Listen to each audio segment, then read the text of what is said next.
ರಾಜಕೀಯದಲ್ಲಿ ರಾಜ್ಯ ಕಾಂಗ್ರೆಸ್ನಲ್ಲಿ ಬೂದಿ ಮುಚ್ಚಿದ ಕೆಂಡದಂತಹ ಸ್ಥಿತಿ ನಿರ್ಮಾಣವಾಗಿದೆ. ಮತ್ತೆ ಮುನ್ನೆಲೆಗೆ ಬಂದಿದೆ ಕಾಂಗ್ರೆಸ್ ಹಿರಿಯ ನಾಯಕರ ಬೇಸರ. ಈ ಕುರಿತಂತೆ ಬ್ರೇಕಿಂಗ್ ಬರ್ತಾ ಇದೆ, ನೋಡ್ತಾ ಹೋಗೋಣ.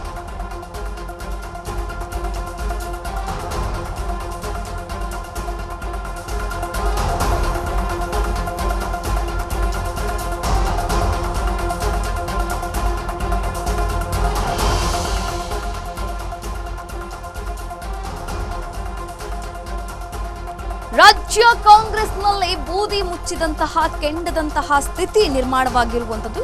ಮತ್ತೆ ಕಾಂಗ್ರೆಸ್ ಹಿರಿಯ ನಾಯಕರ ಒಂದು ಬೇಸರ ಮುನ್ನೆಲೆಗೆ ಬಂದಿರುವಂತದ್ದು. ಇಲಾಖೆಯಲ್ಲಿ ಹಸ್ತಕ್ಷೇಪ ಮಾಡ್ತಾ ಇದ್ದಾರೆ ಅಂತ ಅಸಮಾಧಾನವನ್ನ ಕೂಡ ಹೊರಗಾಗ್ತಾ ಇದ್ದಾರಂತೆ ಕೆಲ ಸಚಿವರು. ಹಾಗಾದ್ರೆ ಆ ಪ್ರಭಾವಿ ಸಚಿವರು ಯಾರು? ಪ್ರಭಾವಿ ಸಚಿವರು ಅವರ ಆಪ್ತರ ಸಚಿವರ ಮೇಲೆ ಬೇಸರವನ್ನ ಹೊರಗಾಗ್ತಾ ಇರೋದಾದ್ರೂ ಯಾಕೆ? ರಾಜ್ಯ ಕಾಂಗ್ರೆಸ್ನಲ್ಲಿ ಮತ್ತೆ ಕಾಂಗ್ರೆಸ್ ಹಿರಿಯ ನಾಯಕರ ಬೇಸರ ಮುನ್ನೆಲೆಗೆ ಬಂದಿರುವಂತದ್ದು.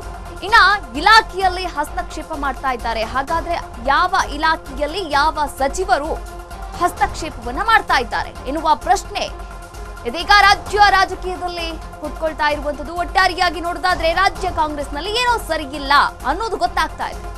ಯಾಕಂದ್ರೆ ಕಾಂಗ್ರೆಸ್ ಹಿರಿಯ ನಾಯಕರು ಏನಿದ್ದಾರೆ, ಕಾಂಗ್ರೆಸ್ ಹಿರಿಯ ನಾಯಕರ ಒಂದು ಹಸ್ತಕ್ಷೇಪ ಆಗಿರ್ಬೋದು ಅಥವಾ ಕೆಲವೊಂದು ಆಂತರಿಕ ಒಳ ಜಗಳಗಳು ಕೂಡ ಇಲ್ಲಿ ಕಾಣಿಸ್ತಾ ಇರುವಂತದ್ದು. ಕೆಲವೊಂದು ಇಲಾಖೆ, ಹಾಗಾದ್ರೆ ಯಾವ ಯಾವ ಇಲಾಖೆಯ ಸಚಿವರಿಗೆ ಮನಸ್ತಾಪ ಇರೋದುಂಟು? ಇಲಾಖೆಯಲ್ಲಿ ಹಸ್ತಕ್ಷೇಪ ಕೂಡ ಇರುವಂತದ್ದು. ಇಲಾಖೆಯಲ್ಲಿ ನಮ್ಮ ಗಮನಕ್ಕೆ ಬಾರದೆ ಹಸ್ತಕ್ಷೇಪ ನಡೀತಿದೆ. ನಾಳೆ ಏನಾದ್ರೂ ಅನಾಹುತ ನಡೆದ್ರೆ ಉತ್ತರದಾಯಿತ್ವ ನಮ್ಮದು. ಹೀಗಾಗಿ ಸಿಎಂ ಗಮನಕ್ಕೆ ತರಲು ಕೆಲ ಸಚಿವರು ಮುಂದಾಗಿದ್ದಾರಂತೆ. ಆ ಪ್ರಭಾವಿ ಸಚಿವರು ಯಾರು? ಯಾವ ಸಚಿವರು ಸಿಎಂ ಗಮನಕ್ಕೆ ತರಲು ಮುಂದಾಗಿದ್ದಾರೆ? ಆಪ್ತರಿಗೆ ಕಿವಿಮಾತನ್ನ ಹೇಳಲು ಕೂಡ ಮನವಿಯನ್ನ ಮಾಡ್ತಾ ಇದ್ದಾರೆ. ಯಾವ ಇಲಾಖೆಯಲ್ಲಿ ಅಂದ್ರೆ ಸುಮಾರು ಇಲಾಖೆಗಳಿದೆ. ಹಾಗಾದ್ರೆ ಯಾವ ಇಲಾಖೆಯ ಸಚಿವರು ಏನಾದ್ರೂ ಅನಾಹುತ ಮಾಡ್ಕೊಂಡ್ಬಿಡ್ತಾರ? ಹಾಗಾದ್ರೆ ಆ ಅನಾಹುತ ನಡೆಯೋದು ಯಾರ ಜವಾಬ್ದಾರಿ ಆಗುತ್ತೆ? ಹೀಗಾಗಿ ಸಿಎಂ ಗಮನಕ್ಕೆ ತರಲು ಮುಂದಾಗಿದ್ದಾರಂತೆ. ಪ್ರಭಾವಿ ಸಚಿವರು ಅವರ ಆಪ್ತರಿಗೆ ಕಿವಿ ಮಾತನ್ನ ಹೇಳೋಕೆ ಕೂಡ ಮನವಿಯನ್ನ ಮಾಡ್ತಾ ಇರುವುದು.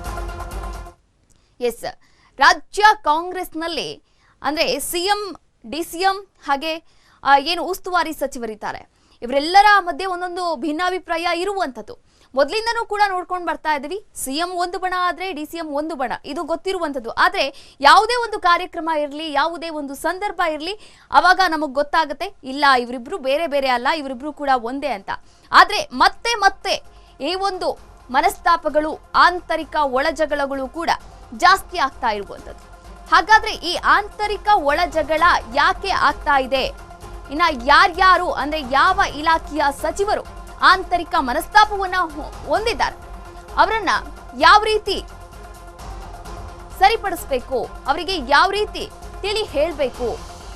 ಕೆಲ ಸಚಿವರು ಕೂಡ ಯಾರೆಲ್ಲ ಆಪ್ತ ಸಚಿವರು ಇದ್ದಾರೆ ಆ ಸಚಿವರಿಗೆ ತಿಳಿ ಹೇಳುವಂತಹ ಸಲುವಾಗಿ ಸಿಎಂಗೆ ಮನವಿಯನ್ನ ಕೂಡ ಮಾಡ್ತಾ ಇದ್ದಾರೆ. ಕೆಲವೊಂದಷ್ಟು ಖಾತೆಗಳು, ಕೆಲವೊಂದಷ್ಟು ಇಲಾಖೆಗಳು ತುಂಬಾ ಪ್ರಭಾವಿ ಇರುವಂತದ್ದು.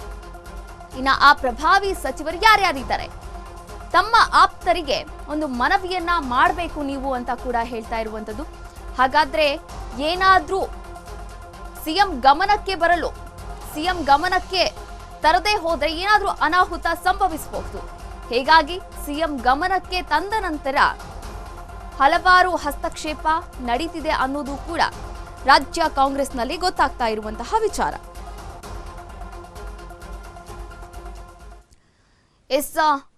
ಈ ಕುರಿತಂತೆ ಇನ್ನಷ್ಟು ಮಾಹಿತಿಯನ್ನ ನೀಡೋಕೆ ನಮ್ಮ ಪ್ರತಿನಿಧಿ ಹನುಮಂತು ದುರ್ಗದ್ ದೂರವಾಣಿ ಸಂಪರ್ಕದಲ್ಲಿದ್ದಾರೆ. ಎಸ್ ಹನುಮಂತು ದುರ್ಗದ್, ರಾಜ್ಯ ಕಾಂಗ್ರೆಸ್ನಲ್ಲಿ ಬೂದಿ ಮುಚ್ಚಿದ ಕೆಂಡದಂತಹ ಸ್ಥಿತಿ ನಿರ್ಮಾಣವಾಗಿರುವಂತದ್ದು. ಇಲಾಖೆಯಲ್ಲಿ ಗಮನಕ್ಕೆ ಬರದೆ ಏನಾದ್ರೂ ಅನಾಹುತ ನಡೆದ್ರೆ ಅನ್ನೋದು ಒಂದು ಪ್ರಶ್ನೆ ಬಂದಿರುವಂತದ್ದು. ಈ ಒಂದು ಪ್ರಶ್ನೆ ಯಾಕೆ ಬಂದಿದೆ, ಈ ಬಗ್ಗೆ ಇನ್ನಷ್ಟು ಅಪ್ಡೇಟ್ಸ್ ಅನ್ನ ನೀಡ್ತಾ ಹೋಗೋದಾದ್ರೆ ಹನುಮಂತು. ರಾಜ್ಯ ಕಾಂಗ್ರೆಸ್ನಲ್ಲಿ ಒಂದಷ್ಟು ಅಸಮಾಧಾನ, ಒಳಬೇಗುದಿ ಮೊದಲಿಂದನೂ ಕೂಡ ಇತ್ತು. ಅದು ಇಲಾಖೆಯಲ್ಲಿ ಹಸ್ತಕ್ಷೇಪ ಮಾಡ್ತಾರೆ ಅನ್ನುವಂತ ವಿಚಾರವನ್ನ ಪ್ರಭಾವಿ ಸಚಿವರೊಬ್ರು ಮತ್ತೆ ಸಚಿವರ ಆಪ್ತರು ಮತ್ತೆ ಅವ್ರ ಜೊತೆಗಿರುವಂತ ಎಲ್ಲರೂ ಕೂಡ ಇಲಾಖೆಯಲ್ಲಿ ಬೇರೆ ಬೇರೆ ಇಲಾಖೆಯಲ್ಲಿ ಹಸ್ತಕ್ಷೇಪ ಮಾಡ್ತಾರೆ ಅನ್ನುವಂತ ಒಂದಷ್ಟು ಬೇಸರವನ್ನ ಆ ನಾಯಕರು ಹೊಂದಿದ್ರು. ಆದ್ರೆ ಮತ್ತೆ ಬೆಳಗಾವಿ ಇನ್ಸಿಡೆಂಟ್ ಆದಾಗ ಸಿ.ಟಿ. ರವಿ ಮತ್ತೆ ಹೆಬ್ಬಾಳ್ಕರ್ ಅವರ ನಡುವಿನ ವೈಯಕ್ತಿಕ ಜಟಾಪಟಿ ಏನಿದೆ, ಆ ಒಂದು ಜಟಾಪಟಿಯ ಬೆನ್ನಲ್ಲೇ ಮತ್ತೆ ಆ ಒಂದು ವಿಚಾರ ಮತ್ತೆ ಮುನ್ನೆಲೆಗೆ ಬಂದಿರುವಂತದ್ದು. ಪಕ್ಷದ ಒಳಗಡೆಗೆ ಸಿಎಂ ಸಿದ್ದರಾಮಯ್ಯ ಅವರ ಗಮನಕ್ಕೆ ನಾವು ತರಲೇಬೇಕು. ಯಾಕೆಂತಂದು ಹೇಳಿದ್ರೆ ಮುಂದಿನ ದಿನಗಳಲ್ಲಿ ನಮಗೆ ಕೊಟ್ಟಂತಹ ಜವಾಬ್ದಾರಿ ಇಲಾಖೆಯಲ್ಲಿ ಯಾರೋ ಬಂದು ಹಸ್ತಕ್ಷೇಪ ಮಾಡುವಂತದ್ದಾದ್ರೆ ನಾವು ಆ ಇಲಾಖೆಯ ಜವಾಬ್ದಾರಿಯನ್ನು ಯಾಕೆ ತೆಗೆದುಕೊಳ್ಬೇಕು ಅನ್ನೋಂಥದ್ದು ಒಂದು ಪ್ರಶ್ನೆ. ಮತ್ತೊಂದು ಕಡೆಗೆ ಅವರ ಸೂಚನೆಗಳ ಪ್ರಕಾರ ಇಲಾಖಾ ಅಧಿಕಾರಿಗಳು ಮಾಡಿಕೊಂಡು ನಾಳೆ ಏನಾದ್ರೂ ಸದನದಲ್ಲಿ ಶಾಸಕರು ಪ್ರಶ್ನೆ ಮಾಡುವಂತದ್ದಾಗಿರ್ಬೋದು ಅಥವಾ ಸಾರ್ವಜನಿಕರು ಪ್ರಶ್ನೆ ಮಾಡುವಂತದ್ದಾದಾಗ ಆ ಇಲಾಖೆಯ ಜವಾಬ್ದಾರಿಯನ್ನು ವಹಿಸಿರುವಂತಹ ನಾವೇ ಉತ್ತರ ಕೊಡಬೇಕಾಗತ್ತೆ. ಹಾಗಾಗಿ ಹಸ್ತಕ್ಷೇಪ ಮಾಡುವಂತ ವಿಚಾರಕ್ಕೆ ಸಾಕಷ್ಟು ಹಿರಿಯ ಸಚಿವರು ಎಲ್ಲರೂ ಕೂಡ ಬೇಸರವನ್ನ ಇಟ್ಕೊಂಡಿರುವಂತದ್ದು.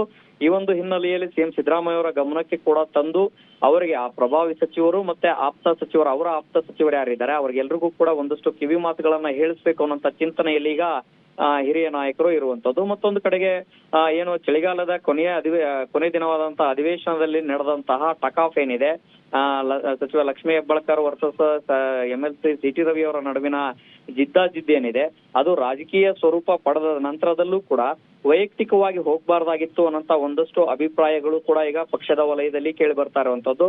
ಈ ಒಂದು ಹಿನ್ನೆಲೆಯಲ್ಲಿ ಆ ಸಚಿವರ ಆಪ್ತ ಸಚಿವರ ಏನಿದ್ದಾರೆ ಆ ಒಂದು ಆಪ್ತ ಸಚಿವರು ಮತ್ತೆ ಪ್ರಭಾವಿ ಸಚಿವರಿಗೆ ಒಂದಷ್ಟು ಕಿವಿ ಮಾತು ಹೇಳಿಸುವಂತ ಲೆಕ್ಕಾಚಾರದಲ್ಲಿ ಈಗ ಹಿರಿಯ ಸಚಿವರು ಇದ್ದಂತೆ ಕಾಣಿಸುತ್ತೆ.